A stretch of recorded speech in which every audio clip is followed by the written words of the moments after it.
سفر رائے عشق میں اور میری بیگم کا سفر ایبٹ آباد سے Mishal school for special education Tarbela dam کی طرف تھا۔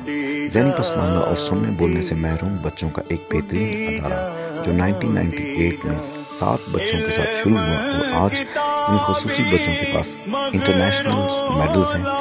43 ٹیچنگ سٹاف کے ساتھ عبدالواحد اس ادارے کو چلا رہے ہیں۔ ہم نے بچوں کو کتاب انار کے درخت کی مکمل کہانی اشاروں کی زبان میں کروائی۔ بچوں کو کہانی کا اتنا مزہ آیا کہ بچے مجھے کہتے ہیں کہ اشاروں کی زبان میں کہ آپ ہمارے اسکول میں آ جائیں۔ ان ٹیچرز کو اپنا 25 سالہ تجربے کی تمام تدریسی مہارتیں کہ کیسے معذور بچوں کو پڑھاتے ہیں، کیسے ٹیچرز اپنی نیگیٹیوٹی کو دور کریں اور کیسے بچے اور ٹیچر کی فریکوینسی آپس میں ملتی ہے۔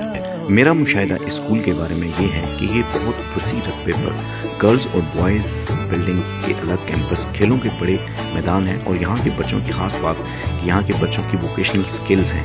5000 سے زائد بچے اس ادارے سے اسکلفل ہو کے اپنا کام اور کاروبار کر رہے ہیں۔ اسکلفل ہینڈز ہونے کی وجہ سے اسکول کے بچوں کی مارکیٹ میں رسائی بہت زبردست ہے۔